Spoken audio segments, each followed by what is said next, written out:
And like all things that begin to exist, they require a cause. Things don't just come out of nothing, and although at times we sometimes wish they would, they don't. If I told you that this glass sprang into existence, this glass made itself, you said Muhammad Ali's crazy. So in saying that, knowing the cause of us is crucial to understanding who God is. Although we are able to explain that we did have a beginning, as many leading cosmologists have affirmed, we are still left unanswered as to what was the cause of our beginning. And before you lash out saying, oh, but we can't see what happened before we began, or you can't prove there was a creator, we say quite openly, neither can you disprove a creator. And by observing the reality of our world and our existence, its order, its structure, and the systems, I see no reason not to believe in a creator.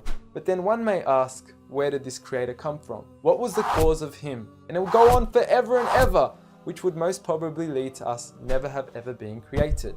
So for God to exist, he must exist without a beginning, therefore not requiring a cause, making him eternal. He should also be transcendent from his creation and not bound by any of the realms he had created, whether it is time, space, or matter. For instance, when Steve Jobs makes an iPhone, he doesn't become the iPhone, he is separate. And of course, we could also argue that he is one. This makes the most sense, and it would also avoid any potential conflict between two disputing all-powerful gods with conflicting interests. But we still don't know which God is he. Are you Zeus? Are you Thor? Are you Yahweh? Well, if you agree with everything I've said up until now, you will realize that each of these gods don't fit into our established criteria of who God is.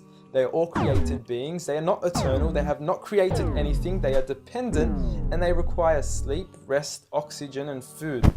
So who is the one and only true God?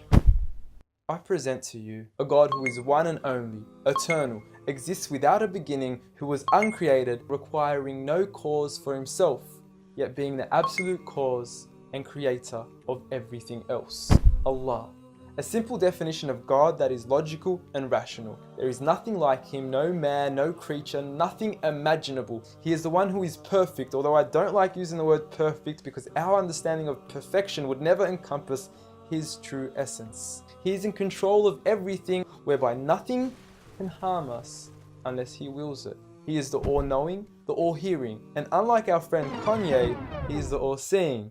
Many of us would then argue that although these verses do provide a logical and sound concept of God, how do we know that these words are indeed the words of God? Well, first and foremost, the Quran isn't just any book. It was revealed over 1400 years ago as direct revelation from God to the final prophet Muhammad, peace be upon him, and was sent as the most eloquent piece of literature to before mankind.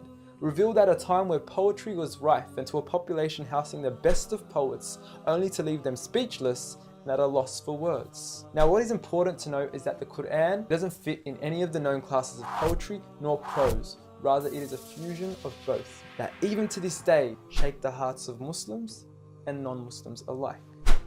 It's almost trance-like. You can hear it's very euphonic.